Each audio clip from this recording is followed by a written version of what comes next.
Doctor, അതുപോലെ തന്നെ ഈ കഴുത്ത് വേദന എത്രത്തോളം ചികിത്സിച്ച് നമുക്ക് ഭേദമാക്കാൻ സാധിക്കും? അതായത് ഇപ്പം ഫിസിക്കൽ മെഡിസിൻ ആൻഡ് റീഹാബിലിറ്റേഷൻ വിഭാഗത്തിൽ എന്താണ് ഇതിന്റെ പരിഹാരം എന്ന് പറയുന്നത്? അതായത് ആദ്യം ഈ ഫിസിക്കൽ മെഡിസിൻ ആൻഡ് റീഹാബിലിറ്റേഷൻ എന്താണ് എന്നുള്ളത് ഒന്ന് വ്യക്തമാക്കാൻ ഞാൻ ഉദ്ദേശിക്കുന്നു. കാരണം ഇത് പൊതുവെ അത്ര കോമൺ അല്ലാത്ത ഒരു സ്പെഷ്യാലിറ്റിയാണ്. അപ്പോൾ നമ്മൾ ഈ റീഹാബിലിറ്റേഷൻ ചികിത്സ എന്നുകൊണ്ട് ഉദ്ദേശിക്കുന്നത് നമുക്ക് എല്ലാ അസുഖങ്ങളും നമുക്ക് പൂർണ്ണമായും നമുക്ക് ചികിത്സിച്ച് ഭേദമാക്കാൻ കഴിയില്ല. നമുക്കൊരു പുനരധിവസിക്കാൻ മാത്രമേ കഴിയുള്ളൂ. അതായത് രോഗിയെ ആ അസുഖത്തിലൂടെ ഉണ്ടാവുന്ന ഡിസബിലിറ്റിയും ബുദ്ധിമുട്ടുകളും വേദനയും ഏറ്റവും കുറഞ്ഞ അളവിലേക്ക് കുറച്ചു കൊണ്ടുവരിക എന്നുള്ളതാണ് ഫിസിക്കൽ മെഡിസിൻ ആൻഡ് റീഹാബിലിറ്റേഷൻ കൊണ്ട് ഉദ്ദേശിക്കുന്നത്. അത് ഈ ചിലപ്പോൾ നമുക്ക് രോഗം പൂർണ്ണമായി മാറ്റാൻ കഴിയാത്ത ഒരുപാട് കണ്ടീഷൻസ് ഉണ്ട്. ഉദാഹരണം പറയുകയാണെങ്കിൽ നമ്മുടെ ലോക്കൽ ഭാഷയിൽ പറഞ്ഞ കഴുത്തെല്ല് തേയ്മാനം, നമുക്കത് മരുന്ന് സ്ഥിരമായി കൊടുത്ത് അങ്ങനെ മാറ്റാൻ കഴിയില്ല. അത് കുറച്ച് കൊണ്ടുവരിക, അത് ഏറ്റവും മിനിമത്തിലേക്ക് കൊണ്ടുവരിക. അതുപോലെ തന്നെ ചില അസുഖങ്ങളുണ്ട്, അതിന്റെ മുന്നോട്ടുള്ള പ്രോഗ്രസ്, അതായത് ആ അസുഖം മൂർച്ഛിച്ചു പോകുന്നത് നല്ല രീതിയിൽ തടയുക എന്നുള്ളതാണ്. ഉദാഹരണം പറയുകയാണെങ്കിൽ ഞാൻ നേരത്തെ പറഞ്ഞു വാതരോഗ സംബന്ധമായ കഴുത്ത് വേദനകൾ, inflammatory arthritis, zero negative arthritis, ഇതുമായി ബന്ധപ്പെട്ടുള്ള അസുഖങ്ങളുടെ മുന്നോട്ട് പോകുക, പ്രോഗ്രഷൻ നമുക്ക് നല്ല രീതിയിൽ ചികിത്സിച്ച് കൊണ്ടുവരിക എന്നുള്ളതാണ് ഫിസിക്കൽ മെഡിസിൻ ആൻഡ് റീഹാബിലിറ്റേഷൻ കൊണ്ട് മെയിൻ ആയിട്ട് ഉദ്ദേശിക്കുന്നത്. അപ്പൊ ഫിസിക്കൽ മെഡിസിൻ ആൻഡ് റീഹാബിലിറ്റേഷൻ ഒരു കഴുത്ത് വേദന വരുമ്പോൾ അത് നോക്കിക്കാണുന്നത് എങ്ങനെയാന്ന് വെച്ചാൽ നമുക്ക് കഴുത്ത് വേദന ഉണ്ടാക്കുന്ന കുറച്ച് കാരണങ്ങളിലേക്ക് പോകാം. അപ്പൊ പൊതുവായിട്ട് വളരെ കോമൺ ആയിട്ട് വരുന്ന വിഷയങ്ങൾ എന്തൊക്കെയാണെന്ന് വെച്ചാൽ നമ്മുടെ കഴുത്തിലെ സോഫ്റ്റ് ടിഷ്യൂസ് അല്ലെങ്കിൽ പേശികളും മസിൽസും ആണ് വളരെ കോമൺ ആയിട്ട് നമുക്ക് കഴുത്ത് വേദന ഉണ്ടാക്കുന്നത്. ഇത് കഴിഞ്ഞാൽ പിന്നെ നമുക്ക് വരുന്ന കാര്യങ്ങളാണ് നമ്മുടെ കഴുത്തിലെ കശേരുക്കൾ അല്ലെങ്കിൽ വെർട്ടിബ്രൽ കോളം, നട്ടെല്ല്, എല്ലിൽ വരുന്ന വിഷയങ്ങൾ, എല്ലിലെ ജോയിന്റുകളിൽ വരുന്ന തേയ്മാനങ്ങൾ ഉൾപ്പെടെയുള്ള വിഷയങ്ങൾ. പിന്നെ വരുന്നത് കഴുത്തിലെ ഡിസ്കുകൾ, ഇന്റർവെർട്ടിബിൾ ഡിസ്കുകൾ, ആ ഡിസ്കുകളിൽ വരുന്ന തേയ്മാനങ്ങളും മറ്റു പ്രശ്നങ്ങളും, തള്ളിച്ചു ഉൾപ്പെടെയുള്ള പ്രശ്നങ്ങൾ. പിന്നെ വരാവുന്നത് നമ്മളുടെ കഴുത്തിലൂടെ പാസ് ചെയ്ത് പോകുന്ന മറ്റ് ന്യൂറോണൽ സ്ട്രക്ചേഴ്സ്, സ്പൈനൽ കോഡും അതുപോലെ അതിലേക്ക് വരുന്ന മറ്റ് നാഡികളിലും വരുന്ന നീർക്കെട്ടും അതിന്റെ പ്രശ്നങ്ങളും. വളരെ അപൂർവമാണെങ്കിൽ പോലും നമുക്ക് ഈ സ്പൈനൽ കോഡിൽ വരുന്ന ചെറിയ ട്യൂമറുകൾ ഇങ്ങനത്തെ കുറച്ച് കാര്യങ്ങളും നമുക്ക് ഈ പറഞ്ഞ പോലെ തന്നെ കഴുത്ത് വേദന ഉണ്ടാക്കാൻ സാധ്യതയുള്ളതാണ്. അപ്പൊ ഫിസിക്കൽ മെഡിസിനിൽ എങ്ങനെ ഇത് നോക്കിക്കാണെന്ന് വെച്ചാൽ ഓരോ കാരണവും വിശദമായും സമഗ്രമായിട്ടാണ് കാണുന്നത്. നമുക്ക് മറ്റ് അസുഖങ്ങൾ പോലെ ഗുളിക മാത്രം കഴിച്ചുകൊണ്ട് നമുക്ക് ഈ കഴുത്ത് വേദന നമുക്ക് ഒരിക്കലും കൺട്രോൾ ചെയ്യാൻ പറ്റില്ല.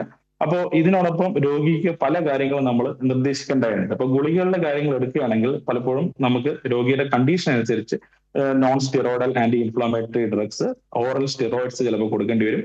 ചിലപ്പോൾ ഷോർട്ട് കോഴ്സ് ഇഞ്ചക്ഷൻ ആയിട്ട് സ്റ്റിറോയിഡ്സ് കൊടുക്കേണ്ടി വരും. ന്യൂറോ മോഡുലേറ്റേഴ്സ് എന്ന വിഭാഗത്തിലെ മരുന്ന് കൊടുക്കേണ്ടി വരും. മസിൽ റിലാക്സൻസ് കൊടുക്കേണ്ടി വരും. പിന്നെ വിറ്റാമിൻ, അതായത് വിറ്റാമിൻ D3, വിറ്റാമിൻ B12 പ്രശ്നങ്ങൾ കൊണ്ടും നമുക്ക് ഈ പറഞ്ഞ പോലെ കഴുത്ത് വേദനയൊക്കെ ഉണ്ടാവാറുണ്ട്. അപ്പൊ അങ്ങനെയാണെങ്കിൽ നമുക്ക് വിറ്റാമിൻ തെറാപ്പി ഇഞ്ചക്ഷൻ ആയിട്ടോ ഗുളികയായിട്ടോ നമുക്ക് കൊടുക്കേണ്ടി വരും ടെസ്റ്റ് ചെയ്തതിനു ശേഷം. അതുപോലെ ഞാൻ നേരത്തെ പറഞ്ഞ പോലെ സെറോ നെഗറ്റീവ് ആർത്രൈറ്റിസ് ആണെങ്കിൽ തീർച്ചയായും അതിന്റെ ഉള്ള ഇമ്മ്യൂണോളജിക്കൽ ആയിട്ടുള്ള ബയോളജിക്സോ അല്ലെങ്കിൽ ഡിഎംആർട്സോ അങ്ങനത്തെ മരുന്നുകളും കൂടി നമുക്ക് കൊടുക്കേണ്ടി വരും. അപ്പൊ ഇതാണ് മരുന്നുകളായിട്ട് നമ്മൾ ഈ പറഞ്ഞ കഴുത്ത് വേദനയെ നമ്മൾ നേരിടുന്നത്. അപ്പൊ ഒരു വിഷയം എന്താണെന്ന് വെച്ച് കഴിഞ്ഞാൽ നമുക്ക് മരുന്നുകൾ മാത്രം കൊണ്ട് നമുക്ക് കഴുത്തിന്റെ വേദന പരിഹരിക്കാൻ പറ്റില്ല. കാരണം നമ്മളുടെ 24 മണിക്കൂറും കഴുത്ത് ചലിച്ചുകൊണ്ടിരിക്കുന്ന ഒരു പാർട്ടാണ്. അപ്പൊ കഴുത്തിന് നമുക്ക് റെസ്ട്രിക്ട് ചെയ്യാൻ ഭയങ്കര ബുദ്ധിമുട്ടാണ്. അപ്പോൾ ഈ മരുന്നുകൾ ദീർഘകാലം കൊടുക്കാനും കഴിയില്ല. എക്സെപ്റ്റ് നമുക്ക് ഈ പറഞ്ഞ ഡിഎംആർട്സ്, അതായത് സെറോ നെഗറ്റീവ് ആർത്രൈറ്റിസിന് കൊടുക്കുന്ന മരുന്നുകളല്ലാതെ മറ്റു മരുന്നുകൾ പൊതുവെ ദീർഘകാലത്തേക്ക് കൊടുക്കാറില്ല. അപ്പോൾ നമ്മൾ ഇതിന് എന്ത് ചെയ്യുമെന്ന് വെച്ച് കഴിഞ്ഞാൽ നമ്മൾ കഴുത്തിന് ചിലപ്പോൾ ഇമ്മൊബിലൈസ് ചെയ്യേണ്ടി വരും. അതായത് താൽക്കാലികമായിട്ട് റെസ്റ്റ് കൊടുക്കേണ്ടി വരും. അതിന് വിവിധ തരത്തിലുള്ള കഴുത്തിലിടാനുള്ള കോളറുകളുണ്ട്. അത് നമുക്ക് വിവിധ തരത്തിൽ, അത് ഓരോ കേസ് അനുസരിച്ച്, ഓരോ ഘടന അനുസരിച്ച് നമ്മൾ ഇത് പ്രിസ്ക്രൈബ് ചെയ്യും. അതുപോലെ അതിന്റെ ഉപയോഗിക്കുന്ന രീതിയും ഓരോ കേസ് അനുസരിച്ച് വ്യത്യാസപ്പെട്ടുകൊണ്ടിരിക്കും. അങ്ങനെ സെർവൈക്കൽ ഓർത്തോസിസ് നമ്മൾ ഉപയോഗിക്കും. അടുത്ത കാര്യങ്ങൾ എന്താണെന്ന് വെച്ച് കഴിഞ്ഞാൽ ഈ കഴുത്ത് ഞാൻ പറഞ്ഞു നമ്മളുടെ നിത്യജീവിതത്തിൽ 24 മണിക്കൂറും നമ്മൾ ഉപയോഗിക്കുന്ന ഒരു ഏരിയ ആയതുകൊണ്ട് തന്നെ നമുക്ക് എർഗോണോമിക്സ്, അതായത് നമ്മൾ ജോലി ചെയ്യുന്ന സാഹചര്യം, ആ സാഹചര്യത്തിൽ നമ്മളുടെ കഴുത്തിന്റെ പൊസിഷൻ, നമ്മുടെ ബോഡിയുടെ പോസ്ചർ കൃത്യമായ ലെവലിൽ മെയിൻറ്റെയിൻ ചെയ്യണം. അതെങ്ങനെയാണെന്ന് ഞാൻ പിന്നീട് വിശദീകരിക്കാം. അതിപ്പോ അടുക്കളയിലുള്ള ജോലി ആണെങ്കിലും, നമ്മൾ കമ്പ്യൂട്ടറിലുള്ള ആണെങ്കിലും, ഡോക്ടർമാർക്കാണെങ്കിലും, കഴുത്തിന്റെ ഡ്രൈവ് ചെയ്യുമ്പോഴാണെങ്കിലും നമ്മൾ ഈ കഴുത്തിന്റെ പൊസിഷൻ മെയിൻറ്റെയിൻ ചെയ്യുന്നത് നമുക്ക് ഇതിലെ ഏത് അസുഖങ്ങളാണെങ്കിലും അത് നമുക്ക് രോഗിയെ പറഞ്ഞ് മനസ്സിലാക്കുകയും രോഗി അത് മുന്നോട്ട് കൊണ്ടുപോവുകയും ചെയ്യണം. മറ്റ് അസുഖങ്ങളെ കമ്പയർ ചെയ്യുമ്പോൾ കഴുത്ത് വേദനയുടെ ഒരു വിഷയം എന്താണെന്ന് വെച്ചാൽ ഡോക്ടർ മരുന്ന് മാത്രം പ്രിസ്ക്രൈബ് ചെയ്ത് അത് അവിടെ കൊണ്ട് അവസാനിക്കില്ല. രോഗി ഈ പറഞ്ഞ ശീലങ്ങളും കൃത്യമായി മുന്നോട്ട് കൊണ്ടുപോകണം. അതോടൊപ്പം തന്നെയാണ് നമ്മൾ കിടക്കുന്ന പില്ലോയുടെ പൊസിഷൻ, അതുപോലെ നമ്മൾ കിടക്കുന്ന പൊസിഷൻ. ചിലർ വയറിൽ കിടക്കും, ചിലർ ചരിഞ്ഞു കിടക്കും, മലന്നിറക്കും. അപ്പൊ കൃത്യമായ പൊസിഷൻ എങ്ങനെയാണ് എന്നുള്ളത് ഓരോ അസുഖം അനുസരിച്ച് പറഞ്ഞു കൊടുക്കും. അപ്പൊ ഈ കാര്യങ്ങൾ രോഗി കൃത്യമായി ഫോളോ ചെയ്യും. ഒപ്പം തന്നെ ഞാൻ നേരത്തെ പറഞ്ഞു പേശികളുടെ പ്രശ്നങ്ങൾ മൂലം ഉണ്ടാകുന്ന കഴുത്ത് വേദന. അപ്പോൾ നമ്മൾ പരിശോധനയിൽ പലപ്പോഴും പല പേശികൾ ചുരുങ്ങിയതായിട്ടും പല പേശിക്ക് ബലക്കുറവായിട്ടും പല പേശി ഓവറായി ആക്ട് ചെയ്യുന്നതായിട്ടും കാണാം. അപ്പൊ നമ്മൾ മരുന്ന് കൊടുത്ത് റെഡിയാക്കുന്നതിനോടൊപ്പം തന്നെ കൃത്യമായ ആ പേശികളെ സ്ട്രെച്ച് ചെയ്യാനും സ്ട്രെങ്തൻ ചെയ്യാനുള്ള എക്സസൈസുകൾ നമ്മൾ പറഞ്ഞു കൊടുക്കും. അപ്പൊ അതും രോഗി തന്നെ ചെയ്യണം. അപ്പൊ അതാണ് വേറൊരു വിഷയം. പിന്നെ നമ്മൾ വേദന ഉണ്ടാകുമ്പോൾ തന്നെ ചിലപ്പോൾ അക്യൂട്ട് കേസുകളിൽ മരുന്ന് മാത്രം കൊണ്ട് ഗുണം കിട്ടും. പക്ഷേ ദീർഘകാലമുള്ള കേസുകൾ 3 മാസത്തിൽ കൂടുതലുള്ള കഴുത്ത് വേദന പലപ്പോഴും പുറത്തും കഴുത്തിന്റെ പല ഏരിയകളിലും വേദനകൾ ഉണ്ടാക്കും. വേദനയുള്ള പോയിന്റ്സ്, ടെൻഡർ പോയിന്റ്സ് അല്ലെങ്കിൽ ട്രിഗർ പോയിന്റ്സ് ഉണ്ടാവും. അപ്പോൾ ആ കാര്യങ്ങൾ നമുക്ക് ഗുളിക മാത്രം മതിയാവില്ല. നമുക്ക് കുറച്ച് ഫിസിക്കൽ മൊഡാലിറ്റീസ് കൂടി നമുക്ക് ആഡ് ചെയ്യേണ്ടി വരും. ഫിസിക്കൽ മൊഡാലിറ്റീസ് എന്നുകൊണ്ട് ഉദ്ദേശിക്കുന്നത് നമ്മൾ ചൂടിന്റെ തന്നെ വിവിധ ലെവലിലുള്ള, അതായത് സൂപ്പർഫിഷ്യലായിട്ടും ഡീപ്പായിട്ടും നമ്മൾ ചൂട് കൊടുക്കുന്ന ടെക്നിക്കുകളാണ്. അപ്പൊ അതിൽ ആദ്യം നമ്മൾ മോയിസ്റ്റ് ചെയ്തിട്ടായിട്ട് നമ്മൾ സാധാരണ ചെയ്യുന്ന പോലെ തന്നെ എന്തെങ്കിലും ഓയിൻമെന്റ് വെച്ച് ചുടുവെള്ളം മുക്കി പിടിക്കുന്ന നമ്മളുടെ കഴുത്തിന്റെ വേദന സാധാരണ ചെയ്യുന്നത്. പക്ഷെ കുറച്ചുകൂടി ഡീപ്പായിട്ട് പോകണമെങ്കിൽ നമ്മൾ അതിന് അൾട്രാസൗണ്ട് വെച്ചിട്ട്, അൾട്രാസൗണ്ട് തെറാപ്പി എന്ന് പറയും, അൾട്രാസൗണ്ട് വേവ്സ് വെച്ച് ഡീപ്പായിട്ട് ഹീറ്റ് ചെയ്യും.